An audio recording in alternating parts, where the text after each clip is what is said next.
श्री कृष्ण। अब या तो आप ये समझिए कि तोता का मुख लग जाने से खट्टा भी मीठा हो जाता होगा, या ये समझिए कि तोता मुख लगाता ही उसमें है जो ऑलरेडी मीठा ही होता है। लेकिन तोते का मुख जिसमें लग जाए वो फल खट्टा नहीं होता, पक्की बात, ऐसा मेरी दादी बोलती थी। तो सुखदेव भगवान का मुख लग गया, सुख माने तोता, तो सुख मुखात सुखदेव स्वामी के मुख से ये हमको प्राप्त हुआ है। अरे महाराज बड़ी खुशी की बात है, बहुत बढ़िया वृक्ष बता दिया वेद भगवान, बहुत सुंदर उसका फल है गुरुजी, बहुत आनंद की बात है, पर अब ये और बता दो उसमें छोड़ क्या दें। व्यासी बोले क्या मतलब? अजी फल में तो गुठली होती है, छिलका होता है, कोई भी जानकार आदमी गुठली छिलका खाता ही नहीं। गुठली छिलका खाता है कोई? तो भागवत को आपने फल बता दिया, अब हम उस फल को खाने जा रहे हैं, तो ये बता दो इसमें गुठली क्या है, छिलका क्या है, उसको पहले ही निकाल के रख दें अलग। बोले नहीं नहीं ये बात तो कहना ही नहीं, इसमें गुठली होती ही नहीं, छिलका होता ही नहीं। तो महाराज जी बिना गुठली का छिलके ये फल कैसा? बोले अमृत द्रव संयुतम, इसमें तो अमृत भरा है, इस फल में तो केवल अमृतत्व भरा है, ये अमर बनाता है, अमृत इसमें भरा है। बोले महाराज जी वो अमृत कैसा है?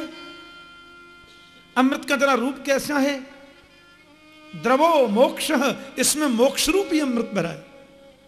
अमृत द्रव संयुतम, इसमें अमृत है, द्रव माने मोक्ष से युक्त अमृत है। आहा, तो महाराज जी फिर हम लोग करें क्या?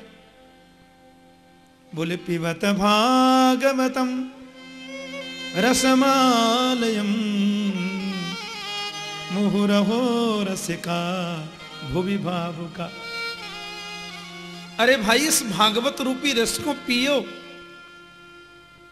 पिबत भागवतम, इस रस का पान करो। बोले कब तक पिए? ये परसों तक तो पी रहे थे ऊना हिमाचल प्रदेश में। देखो हिमाचल प्रदेश से भी 2 भक्त लोग आ गए अभी कथा सुनने। बोलो जय श्री कृष्ण। परसों मां सुन रहे थे, अभी मैंने देखा वो आगे आके बैठे, एक संत पधारे हैं। तो मेरा कहने का भाव क्या है कि कब तक पिए? परसों तो हिमाचल प्रदेश में पी रहे थे, उसके 7 दिन पहले दिल्ली में पी रहे थे, उसके पहले शालीमार बाग में पी रहे थे, उसके पहले गोरेगांव बंबई में पी रहे थे, उसके पहले अलीपुर कलकत्ता में पी रहे थे, उसके पहले बुराड़ी मैदान दिल्ली में पी रहे थे। अरे वही भागवत वही ठाकुर जी कितनी बार पिए हैं। बोले रसम आलयम मोक्ष पर्यंतम, इसको मुक्ति तक पियो, पीते ही चलो पीते ही चलो। आहा, कब तक नहीं मिलेगी मुक्ति, ऐसा लिखा है। या तो ये समझो कि तब तक पियो जब तक मर न जाए, हाँ, और मृत्यु के बाद में फिर जन्म आ जाए तो फिर पियो। और फिर कब तक पिए? बोले आलयम मोक्ष पर्यंतम, जब तक मुक्ति न हो जाए पीते ही चलो। रामचरित जे सुनत अघाही, रस विशेष जाना तिन नाही। परमात्मा की कथा को सुनकर के जो ये बोलने लग जाए बस बस बस बस बहुत सुन लिया, अब क्या सुनना, उसने कथा को समझा ही नहीं, कथा के तत्व को पहचाना नहीं। एक माता मेरे से कह रही थी, एक मैया ने पूछा था, ठाकुर जी इतनी भागवत करते हैं आप, 26-27 साल से कर रहे हैं, आपको कभी थकान नहीं होती? मैंने कहा माता हृदय की बात कहूं तो मैं 10 दिन कथा नहीं करूं तो थक जाता हूं। बोलो जय श्री कृष्ण। मैं तो प्रभु से कितनी प्रार्थना करता हूं, हे गोविंद तुमने बहुत बड़ी कृपा की। पहली कृपा तो तुमने ये करी कि मुझे भारत में जन्म दिया। हम उस देश के वासी हैं जिस देश में गंगा बहती है। और दूसरी कृपा ये की कि मुझे ब्राह्मण कुल में जन्म दिया। तीसरी कृपा यह की कि मुझे ब्रजवासी परिवार में जन्म दिया। और चौथी कृपा यह करी कि बचपन से संतों की सन्निधि प्रदान की, संतों की गोद में खेलने का अवसर मिला। और पांचवी कृपा ये की गोविंद कि तुमने अपनी कथा देने कहने की ही सेवा मुझे प्रदान कर दी। कोई टेंशन ही नहीं है, न फैक्ट्री का टेंशन, न नौकरी का टेंशन, न परिवार का टेंशन, न कोई व्यावहारिक टेंशन। केवल एक ही बात, आज कथा ऐसी करी है, कल इसको ऐसे सजा के करूंगा।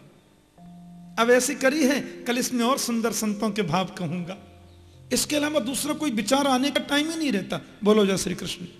बताओ, मुझसे बड़ा सुखी, मुझसे बड़ा प्रसन्न आत्मा संसार में कोई दूसरा हो सकता है? बोलो जय श्री कृष्ण। कितने गोविंद की कृपा है, कोई चिंता ही नहीं। 10-15 दिन यदि मुझे कभी किसी विशेष कारणवश कभी कोई स्थगित हो जाए कार्यक्रम, रहना पड़े, घूमने की आदत नहीं, फालतू डोलने का कोई आदत नहीं, और किसी चीज में मन लगने की स्थिति नहीं, संतों को सुनना, महापुरुषों को सुनना और उनकी वाणी को दुनिया को सुनाना, वितरित करना, और कोई काम ही नहीं मिला। हाँ, कितनी बड़ी कृपा है गोविंद की हमारे ऊपर। तो कथा कहते में भी अघाना नहीं चाहिए और सुनने में भी कभी नहीं अघाना चाहिए। काहे का अघाना? रामचरित जय सुनत अघाई, और जिन हरि कथा सुनी नहीं काना, श्रवण रंध्र अहि भवन समाना।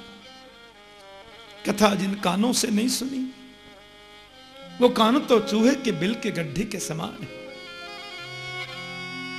हम बहुत बड़े पुण्यात्मा हैं, मां के चरणों में, मां की गोद में बैठकर गोपियों के द्वारा सेवित मां की सन्निधि में बैठकर हम,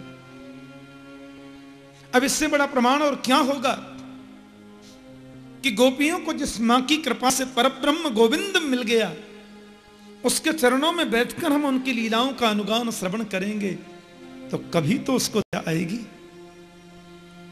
और एक बार भी उसकी नजर पड़ गई तो जीवन धन्य है।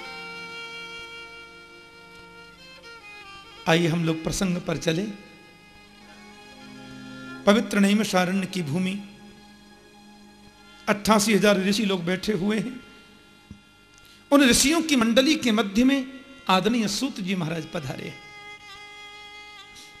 महात्म्य का किंचित प्रसंग सुनकर के ऋषियों को आनंद मिला था, और सूत जी महाराज बड़े गदगद हो रहे थे।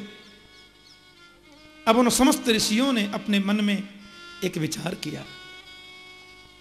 आप जरा विचार करके देखो, कितना सुरम्य वातावरण रहा होगा। चारों तरफ वृक्षावली, वृक्षों के नीचे तपस्वी ऋषि जन बैठे हैं। व्यास मंच पर युवावस्थापन्न महात्मा सूत जी, जो वेदव्यास के शिष्य हैं, वो विराजमान हैं। अपने नित्य कर्म आदि से निवृत्त होकर के ऋषि लोग एकदम शांत भाव से बैठे हैं, और सूत जी से कहने लगे, आपको अच्छा लगे तो हमारा कुछ पूछने का मन था। क्योंकि शास्त्र कहते हैं बिना पूछे किसी को मत बताओ, और यदि कोई अन्याय से पूछता है तो भी मत बताओ। अन्याय से पूछना भी तो बताना नहीं चाहिए ना। जिससे हम सुनते हैं उसके प्रति पहले श्रद्धा व्यक्त करो, तो बातें तुम्हारे हृदय में उतरेंगी, उर में उतर जाएंगी। प्यार से बोलो जय श्री कृष्ण। अब 88,000 लोग यदि एक साथ प्रश्न कर लें, जोर जोर से बोलें, तो हल्ला बहुत हो जाएगा ना। इसलिए उन सभी ऋषियों ने अपनी तरफ से एक संत को आगे बिठाया और बोले, आप हमारी तरफ से प्रश्न करो। सूत जी बोले, मैं कुछ भी नहीं जानता और मुझे कोई ज्ञान नहीं है। मैंने कल कहा था ना, ज्ञानी तो वही श्रेष्ठ है जो अपने को ज्ञानी कभी समझता ही नहीं। भक्त वही ऊंचा है जो अपने को सबसे निकृष्ट मानता है। भगवान गोस्वामी तुलसीदास जी ने भारतीय समाज का जो कल्याण किया है, वो कोई कर सकता है? ऐसा दिव्य रामचरित्र हमको प्रदान किया, लेकिन नाम क्या लिखा? तुलसीदास। आदरणीय सूरदासी महाराज जो कवियों के सूर्य हैं, सूर सूर तुलसी शशि, नाम लिखा सूरदास। कुंभन दास, रवि दास, रे दास, कबीर दास। उनके नाम से ही कितनी उनकी विनम्रता झलकती है। भक्त वही श्रेष्ठ है जो अपने को छोटा माने। सूर्य जी कहते हैं मैं तो बिल्कुल कुछ नहीं जानता, फिर भी आप लोग मुझे इस योग्य मानते हैं, तो जो मैंने गुरुजनों से जाना है उसको आपके सन्मुख वितरित कर दूंगा, उसमें मेरा जाता क्या है। ऋषि बोले नहीं नहीं, हम लोगों ने 6 प्रश्नों को चुन करके रखा है साहब, और बड़ी आशा, बड़ी जिज्ञासा और बड़ी प्रीति से आपसे पूछना चाहते हैं। हाँ हाँ, क्या प्रश्न है बोलिए। बोले साहब पहला प्रश्न हमारा ये है, पुंसाम एकांततः श्रेयः स्तन्नः संशितुमर्हसि। ध्यान से सुनना। मानव के कल्याण मार्ग का धर्म क्या है? क्या डुबकी लगाने से, परिक्रमा देने से मुक्ति होती है? पेड़ पर उल्टे लटक कर तपस्या करने से मोक्ष मिलेगा? 30 दिन के महीना में 7 व्रत करने से मुक्ति मिलती है? मुक्ति का मार्ग क्या है? मुक्ति का धर्म पथ क्या है? आप कृपया स्पष्ट करें। प्यार से बोलो जय श्री कृष्ण। दूसरा प्रश्न, कभी कभी मंदिर में दर्शन करने जाते हैं तो मन कुछ भ्रमित सा हो जाता है। शास्त्रों में लिखा है एक मंदिर के गर्भगृह में ज्यादा प्रतिमाएं नहीं होनी चाहिए, क्योंकि प्रतिमाओं की स्थापना ज्यादा करेंगे तो जिनको शास्त्र में गहरी पैठ नहीं है, शास्त्र अध्ययन जिनका अच्छी रूप से हुआ नहीं है, उनका मन भ्रमित हो सकता है। मन में कभी कभी भ्रम पैदा हो सकता है, कई बार हो जाता है। एक माता जल्दी में थी बेचारी, बगल में कोई मंदिर था तो दर्शन करने गई, 1 लोटा हैंडपंप का पानी ले गई, 50 ग्राम चनौरी ले गई। माताएं हमारी बड़ी श्रद्धा से पूजा करती हैं ऐसे। अब मंदिर में तो क्या है, आजकल होड़ लग जाती है, शिव दरबार हमारी तरफ से, तो राम दरबार हमारी तरफ से, तो गोविंद दरबार हमारी तरफ से, वैष्णो दरबार हमारी तरफ से, संतोषी का दरबार हमारी तरफ से। और लोग तो दरबार बिठाते हैं तो नीचे नाम भी लिख देते हैं, मूर्ति में ही नीचे लिख देते हैं, ताकि लोग मूर्ति को बाद में देखें, हमारा नाम पहले पढ़ लें। और माता बेचारी जल्दी में थी, दर्शन करने गई तो थोड़ा जल दुर्गा जी के चरणों में चढ़ाया, माता को चनौरी चढ़ा दी। थोड़ा जल संतोषी मैया को चढ़ाया, थोड़ा भोग उधर भी धर दिया। भगवान शिव को जल चढ़ाया और 4-5 जो उनका दरबार के लोग हैं उनको भी थोड़ा 2-2 चनौरी चढ़ा दी। श्रद्धा की बात है। हनुमान बाबा थे तो थोड़ा जल उधर चढ़ाया, थोड़ा भोग उधर भी लगा दिया। आगे और देवता थे तो थोड़ा उधर भी लगा दिया। राम दरबार था तो थोड़ा भोग उधर भी चढ़ाया। अब हुआ क्या, लोटा पानी भी खत्म और चनौरी दोना भी खत्म। बोलो जय श्री कृष्ण। देवता भी 5 बाकी रह गए। अब माता जी तो रास्ते में सोचती जा रही हैं, देखो वो शंकर जी तो रह गए, न्यों कहेंगे हमको छोड़ गए। अरे वो हनुमान बाबा तो बेचारे बैठे ही रह गए, अब वो न्यों कहेंगे सबन ने पानी चढ़ा गई, हमें छोड़ गए। अब बताओ, जिसका अध्ययन पक्का नहीं है या जिसकी निष्ठा में थोड़ा भी वैशिष्ट नहीं है, वो तो फिसल जाएगा ना। अब मन में भावोत्पन्न होने लगा, ये गलती हो गई, ये नहीं हो पाया, ये नहीं हो पाया है। तो हमारा दूसरा प्रश्न हमारा ये था कि किसको पूजें और किसको छोड़ें, पूजा जाए किसे। कौन एक देव ऐसा है जिस एक की पूजा में सबकी पूजा हो जाए। प्यार से बोलो जय श्री कृष्ण। एक की उपासना में सबकी उपासना हो जाए, ये कौन है। बड़ा सुंदर प्रारंभिक प्रश्न चल रहे हैं। तीसरा प्रश्न हमारा यह भी था भगवान कि यदि हम वेद को सिद्धांत माने, जो कि सर्व सिद्धांत निष्पन्न है ही, तो ये कृपया बताएं कि वेद में प्रभु का नाम है अजन्मा, अजन्मा का जन्म कैसे हुआ। वेद में भगवान का एक नाम है अजन्मा, अजन्मा का मतलब जो कभी जन्म नहीं लेता है। तो जिसका नाम अजन्मा है, फिर वसुदेवस्य देवक्याम जातो यस्य चिकीर्षया, फिर वो वसुदेव देवकी का पुत्र कैसे बन गया? फिर वो दशरथ नंदन राम क्यों कहलाया? माता कौशल्या के गर्भ से उसने जन्म कैसे लिया? रामायण में लिखा है कि जिस दिन से भगवान कौशल्या के गर्भ में आए, उस दिन से नित नव मंगल मोद बधाई। अजन्मा का जन्म कैसा? अजन्मा गर्भ में आया क्यों? और आता है तो उसका नाम अजन्मा क्यों? और यदि नाम अजन्मा है तो जन्म लिया क्यों? हमारी समझ में नहीं आया। महाराज जी, चौथा प्रश्न यह है, आप ये कह सकते हैं 1% भगवान का जन्म नहीं होता, भगवान का तो अवतार होता है। अब मान लीजिए उनका अवतार होता है, तो अवतार भी कितना होता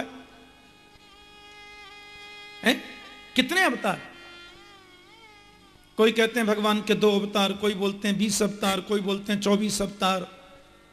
संत कहते हैं हरि अनंत, हरि कथा अनंता। अब हम क्या माने? एक जगह मुझे बेंगलोर में कई भक्तों ने अपने घर बुलाया। कथा के बाद में जब मुझे बुलाया तो वहां एक कैसेट चल रही थी। मैं बैठकर कैसेट सुनने लगा, बहुत लोग थे। उस कैसेट में कीर्तन आ रहा था कि रघुपति राघव राजा राम, पतित पावन आसाराम। मैंने कहा ये?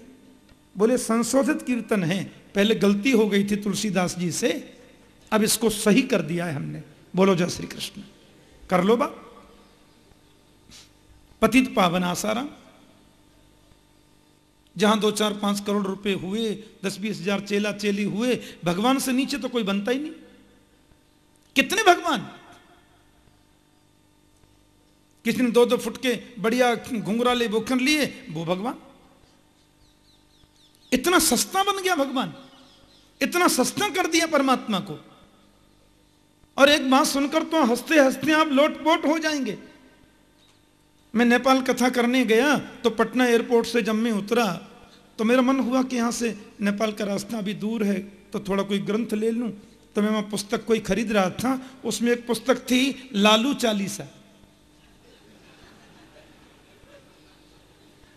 मैंने कहा ये, अरे मैं तो दंग रह गया, लालू चालीसा। और उसके पीछे की चौपाई तो मैंने याद कर ली, जो लालू चालीसा पढ़ही बस बैकुंठ परम पद लहही। अब कर लो बात, जो उस चालीसा को पढ़ेगा उसको बैकुंठ मिलेगा। हे भगवान, कलयुग के पाखंड से लुप्त होए सदग्रंथ, दंभिन निजमति कल्प कर प्रकट किन्न बहुपंथ। कितनी हालत खराब है आपको क्या मालूम? इतना सस्ता कर दिया हमने, इतना दंभ दिनों दिन उत्पन्न हो रहा है, बढ़ता जा रहा है। ऋषियों की दृष्टि कितनी महान थी, वो जानते थे कि होने वाला है, इसलिए वो प्रमाण की बात करते हैं। हमारा प्रमाण दीजिए, प्रभु के अवतार हैं कितने। तस्मा शास्त्रम प्रमाणम ते, शास्त्र का प्रमाण ही सर्वोत्तम है। 24 अवतार के, 20 अवतार के, 10 अवतार के, 1000 अवतार कितने। और 5वां प्रश्न हम आपसे यह करना चाहते हैं कि हमको सार सार बताना, क्योंकि टाइम नहीं है। उस समय टाइम की कमी नहीं थी, पर वो आज के हिसाब से कह रहे हैं टाइम नहीं है। कलयुग में लोगों पे समय नहीं रहेगा, और समय मिलता है तो बहुत टाइम हमारे वैष्णव जगत में उसको बोलते हैं कालक्षेप। कालक्षेप करने के लिए बहुत साधन है, GTB और FTB और BTB और MTB और 1TB, बड़े बड़े डबल बेड पे चैनल बदलते जाओ। इसलिए महाराज, अतः साधोत्र यत सारम समुद्धृत्य मनीषया, शास्त्रों का जो सार है वो आप मुझसे कहना, वो आप हमसे कहिए, क्योंकि आगे लोगों पर समय नहीं रहेगा। इसने गागर में सागर भरना गुरु जी। और अंतिम जो हमारा प्रश्न है वो कुछ विचित्र सा है, वो हमारे अपने मन की जिज्ञासा है। बहुत सुंदर बात पूछी। ब्रूहि योगेश्वरी कृष्णे, ब्रूहि योगेश्वरी कृष्णे, ब्रह्मण्ये धर्मवर्मणि, स्वाम काष्ठाम अधुनोपेते, धर्मः कम शरणं गतः। भगवान गीता में कहते हैं धर्म संस्थापनार्थाय संभवामि युगे युगे। बिल्कुल सत्य बात है गुरु जी। लेकिन कृष्ण ने जब अवतार लिया, धर्म स्थापना के लिए 125 वर्ष वो इस भूमि पर रहे और उपदेश करने के बाद गोविंद जब अंतर्धान हो गए, स्वाम काष्ठाम अधनोपेते धर्मः कम शरणं गतः। कृष्ण के जाने के बाद धर्म किसकी शरण में गया? धर्म निराश्रित हो गया होगा, धर्म अकेला पड़ गया होगा, धर्म हमारा कमजोर पड़ गया होगा। यह हमारा प्रश्न है, जवाब चाहिए। ऋषियों ने 6 प्रश्न किए और उन 6 प्रश्नों के उत्तर में 7 दिन की कथा चलती है। मूलतः मूल प्रश्न है भागवत के प्रथम ये 6, और यहां से भागवत प्रारंभ होती है। इन 6 प्रश्नों के उत्तर में ही 7 दिन प्रसंग चलेंगे और जितने भी अन्य प्रश्न आते जाएंगे उन सब इन 6 प्रश्नों के अंतर्गत ही होंगे। चाहे वो कपिल देवहूति संवाद हो, चाहे वो युधिष्ठिर नारद संवाद हो, चाहे प्रहलाद असुर बालकों का संवाद हो, चाहे विदुर मैत्रेय संवाद हो, चाहे नवयोगेश्वर संवाद हो, और चाहे अंत में कृष्ण उद्धव संवाद हो। वो जितने भी संवाद हैं और जितने भी आंसर हैं इन 6 प्रश्नों पर ही घूमते हैं। बोलो जय श्री कृष्ण। ये भागवत का सार है। ये हमारे 6 प्रश्न हैं महाराज। आदरणीय सूत जी ने प्रश्नों को सुना और वो चाह कर भी अपने अश्रु बिंदुओं को रोक न सके, क्योंकि ऋषियों के इन 6 प्रश्नों में अपने लिए कोई प्रश्न नहीं था। लोकोपकार की दृष्टि के प्रश्न थे, समाज के हित के लिए प्रश्न थे, समाज कल्याण के प्रश्न जुड़े थे। इसलिए सूत जी ने अपना मन बनाया और बोले, ऋषियों आप लोगों ने बहुत सुंदर प्रश्न किए हैं, लेकिन मुझे लगता है कि आपके प्रश्नों का जवाब देने से पहले भगवान सुखदेव का मैं वंदन कर लूं। बोले क्यों जी सुखदेव? बोले हाँ, मेरे गुरुतुल्य हैं, मेरे गुरुदेव के पिताश्री मेरे गुरुदेव के पुत्र हैं, इनके ही पिताश्री मेरे गुरु हैं। ये सुखदेव स्वामी कोई साधारण सुख नहीं है। शास्त्रों में कथा आती है कि सुखदेव जी महाराज जो थे ना, ये गोलोक धाम में राधा रानी की गोद में खेलते थे। बोलो जय श्री कृष्ण। ढीले काय को बोलते हैं, जरा जोर से बोला करो ना, जय श्री कृष्ण। हाँ, जय श्री कृष्ण बोलने से करंट मिलता है, शक्ति आती है। और जो लोग जय श्री कृष्ण बोलते हैं ना, उनके हृदय के पाप निकल जाते हैं। किसी ने पूछा फिर वो पाप निकल के जाते कहाँ हैं? बोले जो नहीं बोलते उनके सिर पे बैठ जाते हैं। हाँ, जिनको हृदय से निकालने वो बोला करें, जिनको सिर पे रखने मत बोलो, मेरा क्या जाता है। लेकिन बोलो तो अच्छा रहेगा ना, आप भी फायदे में और मेरे को डबल फायदा। जय श्री कृष्ण। राधा रानी की गोद में खेलते थे भगवान सुखदेव, और गोविंद के पास कोई समाचार भेजना होता ना तो सुखदेव भी भेजते। हाँ, एक दिन किशोरी जी ने कहा आप मृत्युलोक में जाओ और जन जन में भागवत धर्म का प्रचार करो। सुखदेव जी बोले मैंने नहीं जाना माता, आपके चरणों को छोड़ के लाडली जी मैं कहां जाऊं, ये विष्णु की माया बहुत विचित्र पकड़ लेती है। मैंने कहा ना माया का असर नहीं होगा, अभी जाओ। सुखदेव जी महाराज आए और हिमालय पर एक सुख पक्षिणी के गर्भ से अंडे के रूप में प्रकट हो गए। ऐसी कथा कौशिकी संहिता में आती है। पर्वताल प्रदेश, बर्फीला प्रांत, भगवान शिव का आश्रम अमरनाथ उसको बोलते,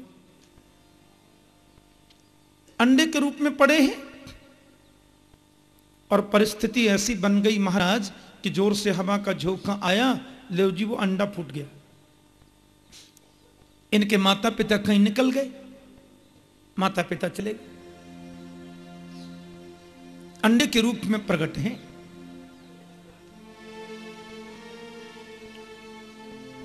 जय श्री कृष्ण। भगवान शंकर तो समाधि में है।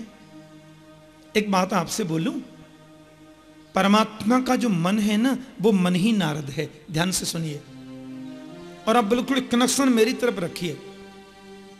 श्रोताओं का कनेक्शन इधर उधर हुआ फिर मैं कथा भूल जाता हूं। हाँ, तो शंकर जी तो समाधि में और ये फूटा हुआ अंडा पड़ा है। तो मैं कह रहा था कि भगवान का जो मन है ना, वो मन ही नारद है। बस भगवान को कोई काम जल्दी करना होता है ना, मन नारद जी आ जाते हैं।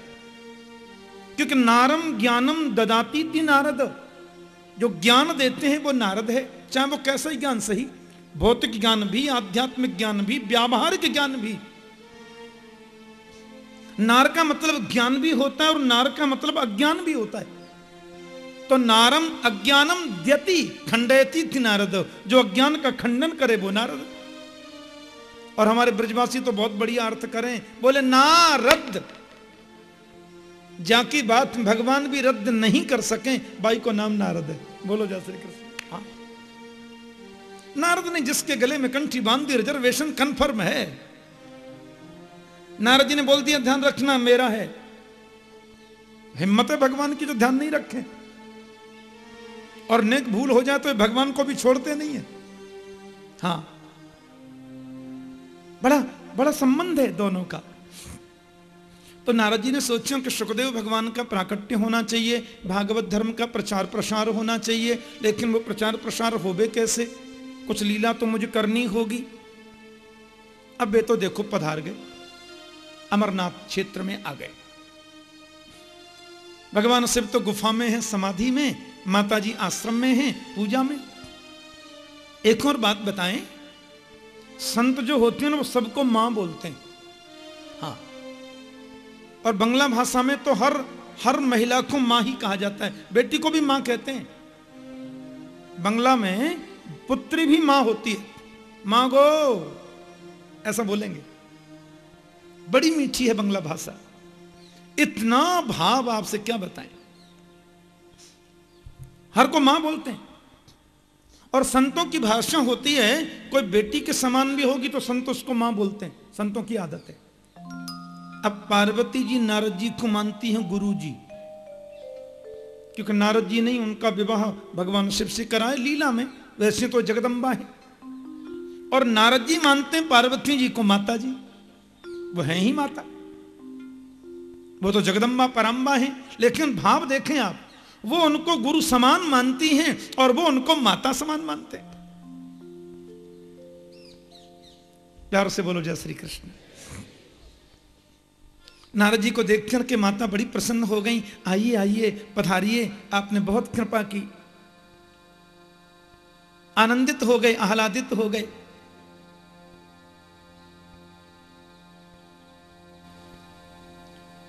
नारद जी महाराज बड़े प्रसन्न, बड़े प्रमुदित हैं।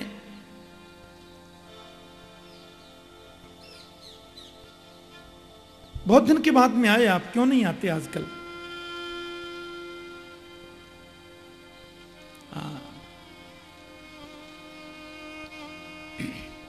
कनाडा से भी भक्त लोग आए हैं ना, आज मैंने कहा था। तो कनाडा में हमारे कृष्ण प्रेम संस्थान का पूरा कार्यभार संभालती हैं माता इंदु बाला जी, और हमारे बहुत कार्यक्रम विदेशों में आयोजित करती हैं। बड़ी विदुषी महिला हैं और बड़ी भक्त हैं, साक्षात यशोदा स्वरूपनी हैं। इनका आया कल समाचार कि मैं वृंदावन कथा सुनने आ रही हूँ, मुझे बहुत प्रसन्नता हुई। हमने कहा जरूर पधारें। गोविंद की भूमि, राधा रानी की भूमि में कथा श्रवण का तो अपना आनंद होता है, अपना सुख होता है। बोलो जय श्री कृष्ण, बोलो जय श्री कृष्ण। तो नारद जी महाराज ने उनको कहा, माता मैंने आजकल कहीं भी आना जाना बंद कर रखा है। पार्वती जी बोली क्यों? वो क्यों क्या है माता कि संसार में प्रेम तो रहा नहीं। हाँ, नवारे पत्यु कामाय पति प्रियो भवती आत्मनस्तु कामाय पति प्रियो भवती नवारे सर्वस्मय कामाय सर्वाणी प्रियाणी भवंती आत्मनस्तु कामाय सर्वाणी प्रियाणी भवंती। दिखावे का प्रेम करते हैं दुनिया में, मैंने आना जाना बंद कर दिया। पार्वती माँ ने कहा देखो आपसे एक बात कहूं, हम दोनों में तो इतना प्रेम है, आपसे क्या बोलूं।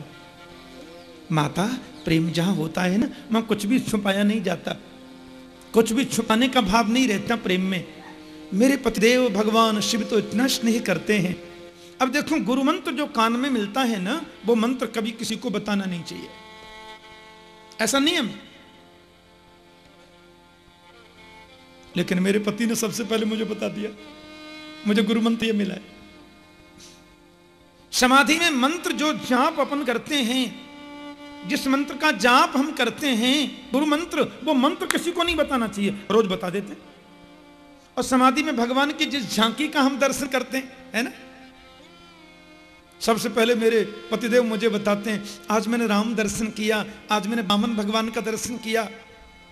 बताओ, इतना प्रेम, इतना स्नेह, कोई बात छुपाते नहीं है। ये उनकी मनस्थिति है, उनके मन के भाव है। नारद जी बोले तो बहुत खुशी की बात है माता, कोई बात आपसे छुपाते नहीं है प्रभु।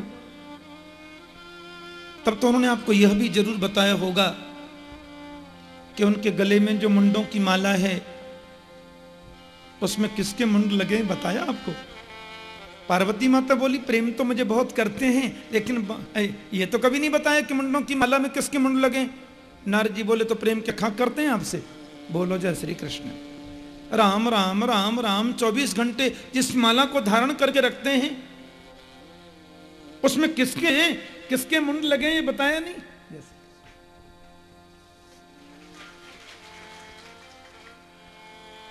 उसमें किसके मुंड लगे ये बात बताई नहीं।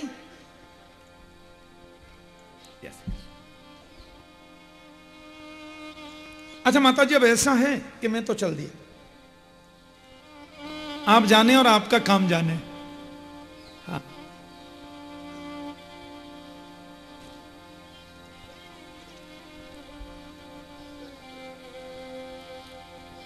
इतने कह के चले गए।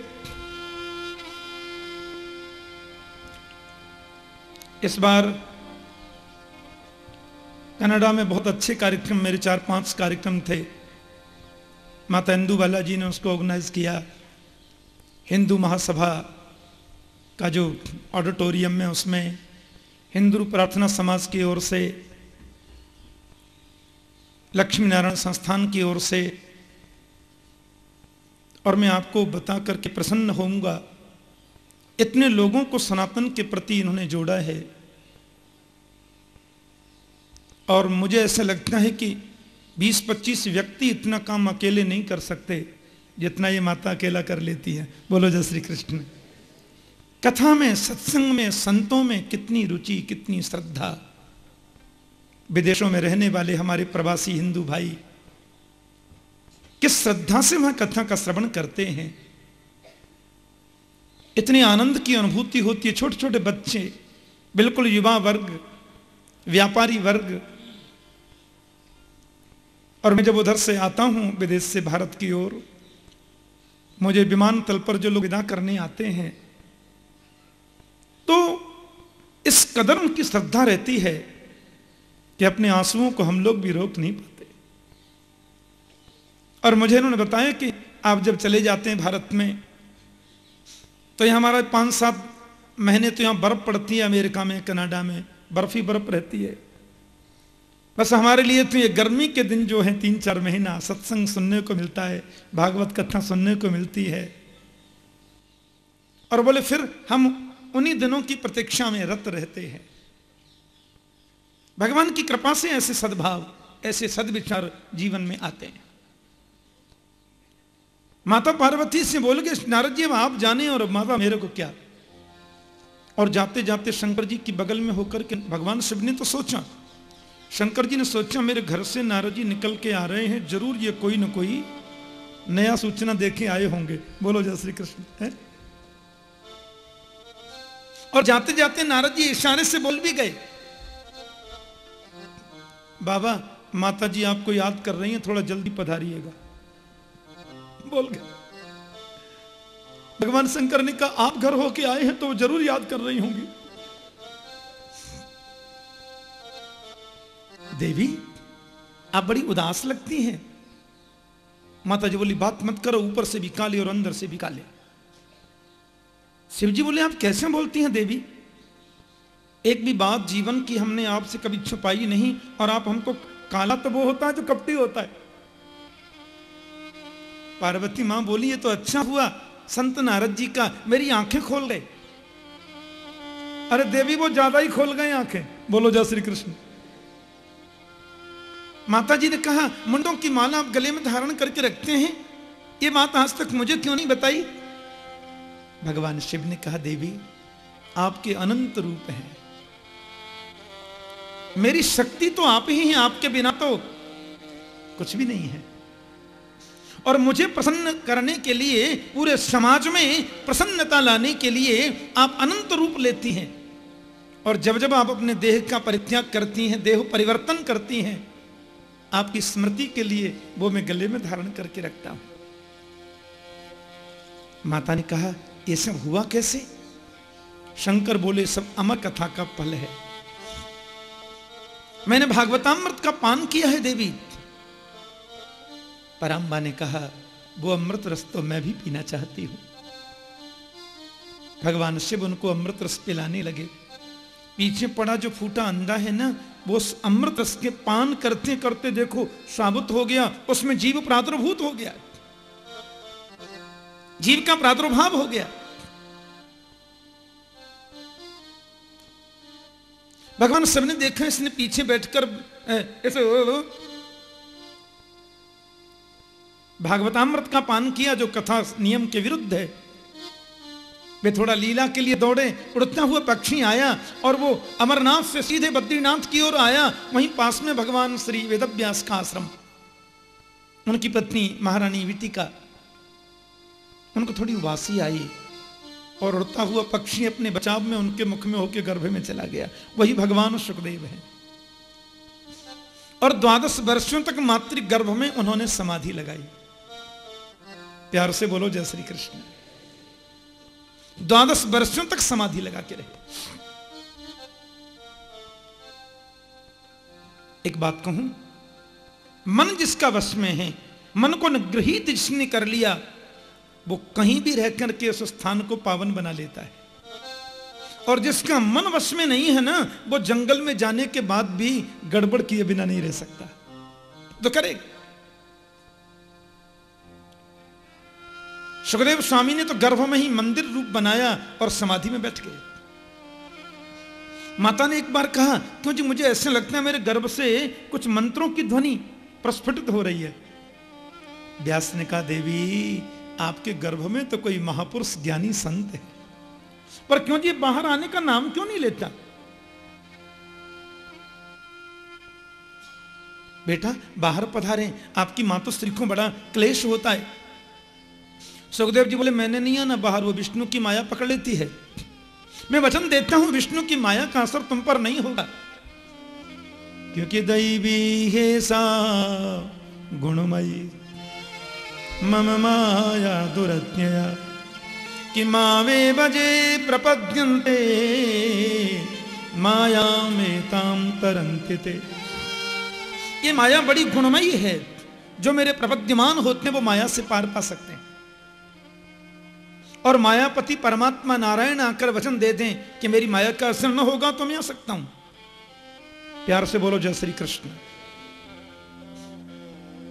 ऐसा ही कहा और प्रभु को वचन देना पड़ा तो सुखदेव जी पधारे और अवतार लेते सीधे वन की ओर प्रस्थान कर रहे हैं।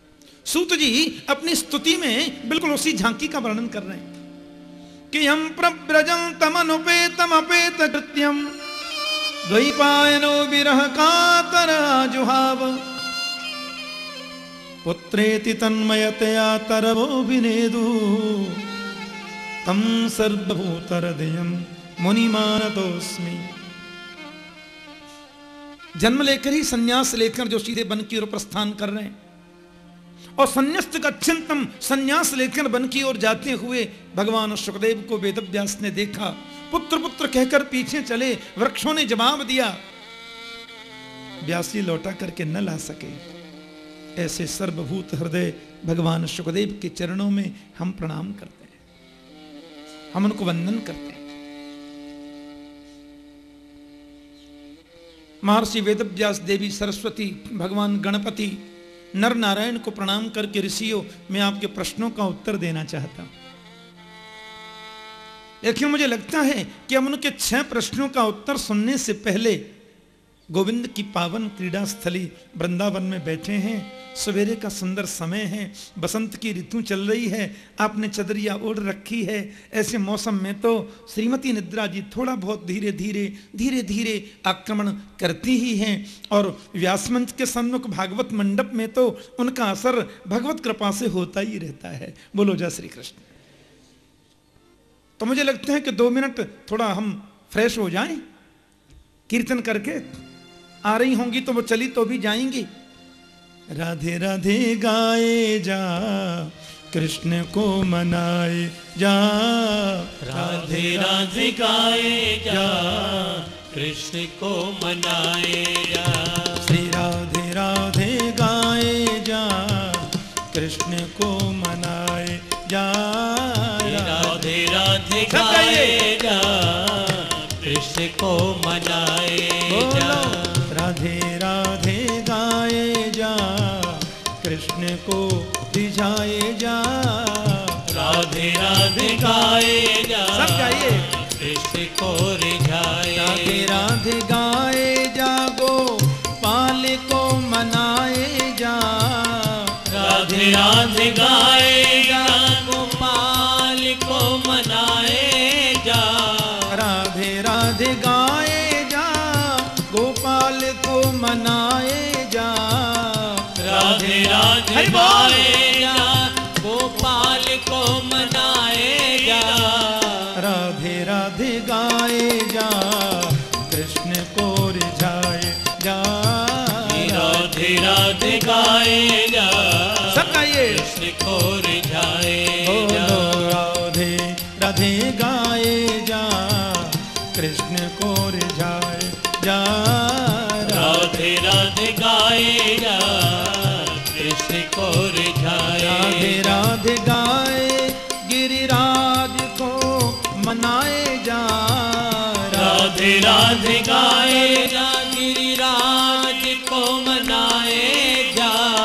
राधे राधे गाए जा, गोविंद को रिझाए जा, राधे राधे गाए जा, गोविंद को रिझाए जा। श्री राधे राधे गाए जा, गोविंद को रिझाए जा, राधे राधे गाए जा, गोविंद को रिझाए जा। श्री राधे राधे गाए जा, गोविंद को मनाए जा, राधे राधे गाए जा, गोविंद को मनाए जा। श्री राधे राधे राधे राधे राधे राधे गाए जा, राधे राधे राधे राधे राधे राधे गाए जा। श्री राधे राधे राधे राधे राधे राधे गाए जा, राधे राधे राधे राधे राधे राधे गाए जा। राधे गाए जा, कृष्ण को मनाए जा, राधे राधे गाए जा, हरि बोल। कृष्ण को मनाए जा। बोलो राधे राधे गाए जा, कृष्ण को रिझाए जा, राधे राधे गा कर अपने भाग्य को जगाए जा, राधे राधे गाकर अपने भाग्य को जगाए जा। भाग्य को जगाए, चरणार बिंद पाए जा, भाग्य को जगाए, चरणार बिंद पाए जा। चरणार बिंद पाए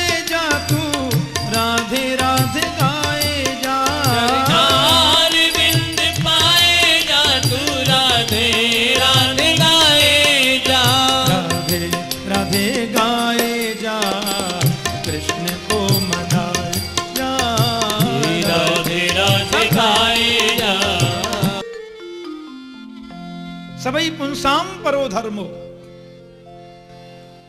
मनुष्य के लिए परम धर्म केवल एक है ऋषियों, अधोक्षज श्री कृष्ण के चरणों में प्रीति का होना।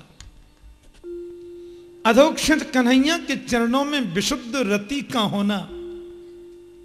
लेकिन ध्यान देना, भगवान के चरणों में जो रति की जाए वो निष्काम होनी चाहिए। बोलो जय श्री कृष्ण। अहै तुक्य प्रतिहता जयात्मा संप्रसीदति। उस भक्ति का कोई हेतु नहीं होना चाहिए, उस भक्ति का कोई कारण नहीं होना चाहिए। प्रभु के चरणों में विशुद्ध भक्ति करो, विशुद्ध प्रेम करो। इसलिए नहीं कि इसके बदले हमें कुछ मिले, बल्कि इसलिए कि यह करना हमारा धर्म है। भक्ति तो निष्काम करो। मंदिर इसलिए नहीं जाना कि जाने से हमें कुछ मिले, बल्कि इसलिए जाना कि जाना हमारा धर्म है। ध्यान देना।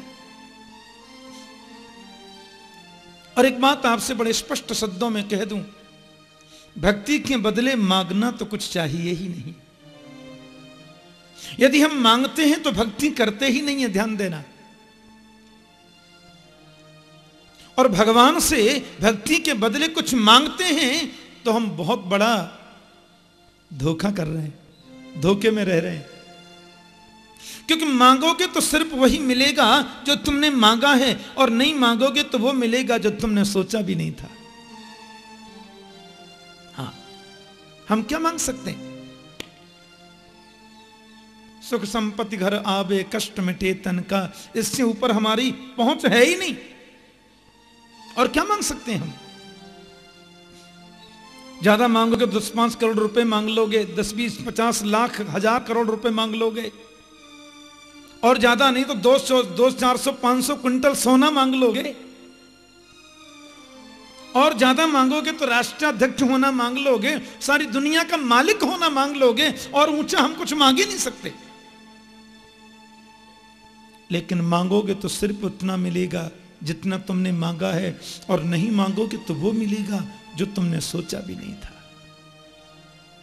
क्योंकि मांगने का हमारा स्तर है और देने का उसका स्तर है। मांगते हैं तब हम अपने स्तर से मांगते हैं, और जब वो नहीं मांगने पर देता है तो अपने स्तर से देता है। एक तरफ है देने वाला उदार दानी परमात्मा, और एक तरफ है हम कंजूस मांगने वाले मंगता। बोलो जय श्री कृष्ण। आहा, प्रभु से कुछ मत मांगो। एक और बात, क्योंकि भगवान से हम कुछ मांगते हैं तो क्या अपनी नजरों में हम भगवान को छोटा नहीं बना देते? ध्यान देना। परमात्मा से यदि हम कुछ मांग रहे हैं तो अपनी नजरों में भगवान को छोटा नहीं बना रहे हैं क्या? क्योंकि मांगा तो उससे जाता है जिसको यह मालूम नहीं कि मुझे क्या चाहिए। तभी तो हम कह रहे हैं, हमको ये मां को मालूम नहीं बच्चे को भूख लगी है, तो कहता मां दे दे, तो मां देती। तो भगवान से यदि हम कुछ मांगते हैं तो क्या अपनी नजरों में हम ये बताना नहीं चाहते कि आपको मालूम नहीं है इसलिए हम मांग रहे हैं? जो सर्वांतर्यामी है, जो घटघट वासी है, जो कण कण में वास करता है, क्या उसको मालूम नहीं है तुम्हें क्या चाहिए? विचार करो।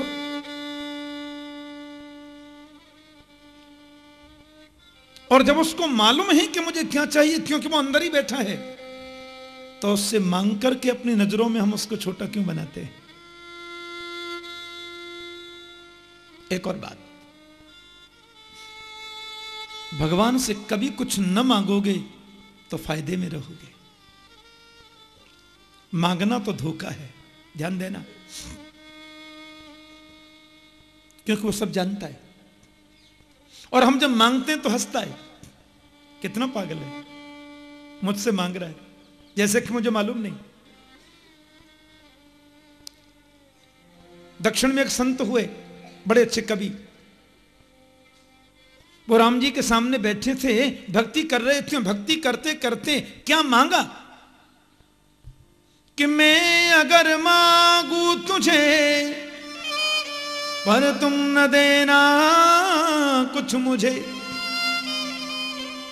वरना आशिक नहीं मजदूर हो जाऊंगा मैं। हे राम जी, यदि मैं आपसे कुछ मांगने की गलती करूं भी तो आप मुझे देने की गलती कभी मत करना। भक्त कह रहा है, रामचंद्र दास संत का नाम था, कि मैं यदि आपसे कुछ मांगू भी तो आप मुझे देने की गलती मत करना। श्री बाल कृष्ण लाल की भगवत कृपा से ना कुछ मुझे, वरना आशिक नहीं मजदूर हो जाऊंगा मैं। यदि मैंने कुछ मांगने की गलती की है तो राम जी आप देने की गलती कभी मत करना। यदि तुमने मुझे मेरे मांगने पर दे दिया तो मैं भक्त नहीं मजदूर हो जाऊंगा। मैंने भक्ति करी थी, उसके बदले दे दो। हैं? मैंने 20 रुपए दिए, 1.5 किलो चीनी ले ली, तो मेरा आपका संबंध क्या रहा? मैंने आपको 200 रुपए दिए, उसके बदले मैंने कुछ ले लिया, तो मेरा आपका प्रेम क्या रहा? और हमारे ब्रज की उपासना में तो सज्जनों, भक्ति के बदले प्रभु से मुक्ति मांगना भी मना है। हमारे ब्रज के संत कहते हैं, मुक्ति हु नौन सी खारी लागे। जहां मुक्ति भी नमक जैसी खारी लगती है। मांगना क्या? आपको मालूम है, भागवत में आपने सुना होगा, भगवान नृसिंह देव जब प्रकट हो गए, प्रहलाद ने प्रभु की बड़ी स्तुति गाई। भगवान नृसिंह के नेत्रों से आंसू झरने लगे और प्रहलाद को गोद में लेकर के नृसिंह देव ने कहा, प्रहलाद मांग बेटा, क्या चाहिए? तू जो मांगेगा सो ही मैं तुझे प्रदान करूंगा। मांग क्या चाहिए? प्रहलाद बोले, क्या मांगू? बोले, ब्रह्मा का पदवी मांगेगा तो मैं दे दूंगा। प्रभु ने कहा। ब्रह्मा जी वहीं खड़े थे। ब्रह्मा बोले, मैं तो गया काम से। प्रभु ने कहा, तू चाहे कि मुझे इंद्र बनना है तो देवताओं का सम्राट इंद्र तुझे बना दूंगा, मांग। इंद्र बोले, मेरे सिंहासन का बोल्ट तो वैसे ही ढीला है, कोई जरा भी तपस्या करे तो मेरा सिंहासन पहले हिल जाता है। हम लोग सुनते हैं ना कथा में, उसने ऐसी तपस्या करी कि इंद्र का सिंहासन हिल गया, ऐसी कहानियों में सुनते हैं ना।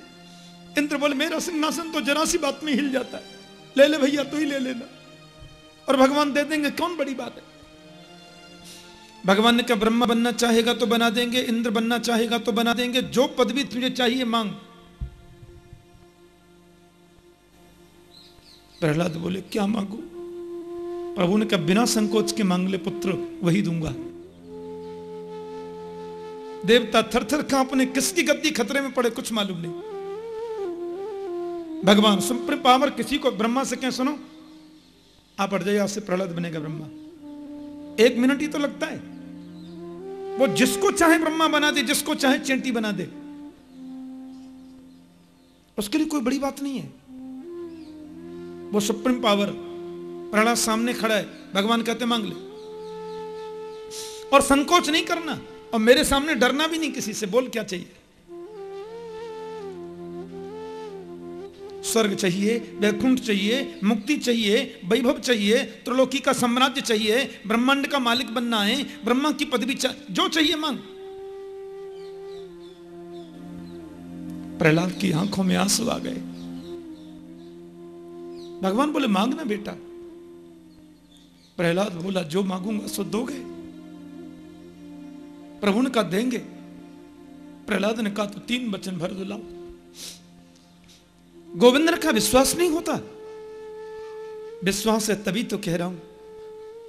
प्रभु ने कहा, जो मांगेगा सो देंगे, देंगे, देंगे। ब्रह्मा बोले, अब कन्फर्म और हो गया। सब देवता एक दूसरे को देख रहे हैं, किसकी गद्दी खतरे में होगी मालूम नहीं।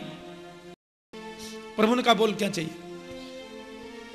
मेरे प्रहलाद ने कमाल का वरदान मांगा प्रभु से। प्रहलाद बोले, देना है तो बस यही वर दे दो प्रभु, कि यदि राशि समय कामान वरास्त्वां वरदर्शभ कामानां हृदय संरोहम भवतस्तु व्रणे वरम। प्रहलाद बोले देना है केशव तो केवल एक ही वर दे दो कि मेरे जीवन पर्यंत मेरे मन में आपसे कभी कुछ मांगने की इच्छा ही पैदा नहीं हो, केवल यही वर दे दो। कामानाम हृदय संरोहम भवतस्तु व्रणे वरम। आपके चरणों के अलावा और कुछ मांगने का अंकुर मन में पैदा ही न हो। रही मन वो नर मर चुके जो कहूं मांगन जाए, पर उनसे पहले वो मरे जिन मुख सोनिक सतना है। क्या मांगना और क्यों मांगना है? इसलिए प्रभु से मांगना नहीं है। किसी ने प्रश्न किया, आप मांगने के लिए मना करते हैं, भक्ति में मांगना नहीं, तो ये मांगना शब्द बना ही क्यों? जब मांगना मना है भक्ति में, तो मांगना शब्द ही क्यों बना? तो कहते हैं मांगना तो मांगने के लिए बना, तो मांगने को तो आप मना करते हैं। बोले हम मना इसलिए कर रहे हैं कि भगवान से वैभव मत मांगो, भगवान से संसार की वस्तु मत मांगो, भगवान से मांगना है तो भगवान को मांगो। बोलो जय श्री कृष्ण। भगवान को मांगना है, भगवान से नहीं मांगना, इसलिए मांगना बना है। और भगवान को भी मांगना एक शब्द आ गया। वास्तव में यदि तुम्हारे मन में है कि मुझे भगवान मिले, तो वह भी मांगना जरूरी नहीं है। आदरणीय भरत जी महाराज जब राम का दर्शन करने जा रहे थे, त्रिवेणी में स्नान किया, माता गंगा प्रकट हो गई। भरत से बोले मांग क्या चाहिए? तो भरत ने क्या नहीं चाहिए वो पहले कहा। अर्थन धर्मन काम रुचि गति न चाहो निर्वाण, जन्म जन्म रति राम पद यह वरदान। मुझे धन नहीं चाहिए, ऐसा अर्थ लेकर मैं क्या करूं जो अर्थ पूरे अनर्थों की जड़ है। मुझे अर्थ नहीं चाहिए। मुझे ऐसा लौकिक धर्म भी नहीं चाहिए जिस धर्म की वजह से, जिस धर्म के बंधन में राम एक बार भी ये बोल न पाए, पिताजी मेरा कसूर क्या था जो आपने मुझे वन में भेजा। राम ने एक बार भी नहीं कहा। सुमंत्र जी जब लौटे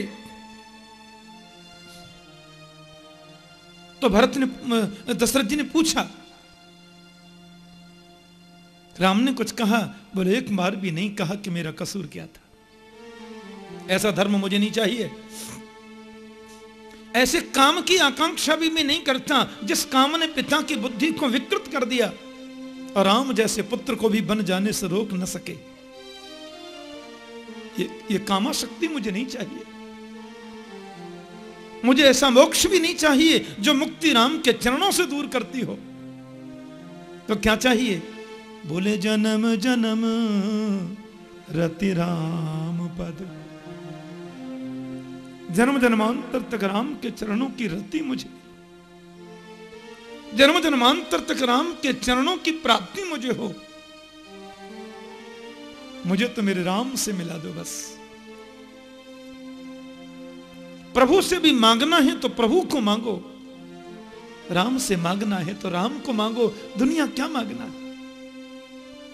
दुनिया के वैभव को क्यों और किस लिए मांगना है?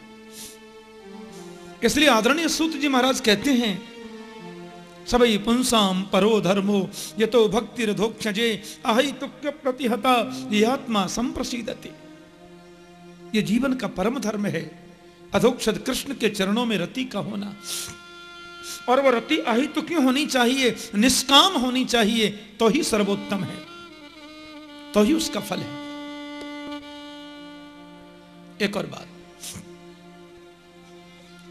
कि वासुदेवे भगवती भक्ति योग प्रयोजित जनयत्या सुवैराग्यम ज्ञानम च तदहैतुकम। यहां बड़ी सुंदर बात कह रहे हैं सूत जी महाराज कि भक्ति है पत्नी और भगवान है पति। परमात्मा रूपी पति को भक्ति रूपी पत्नी यदि हम समर्पित करेंगे तो दो पुत्र होंगे, ज्ञान और वैराग्य। जनयत्यासु वैराग्यम ज्ञानम च तदहैतुकम।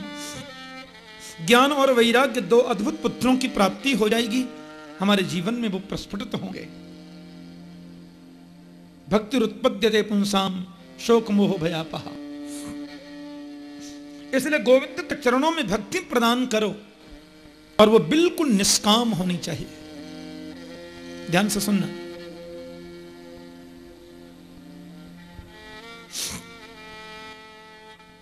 आपने दूसरा प्रश्न किया था ऋषियों,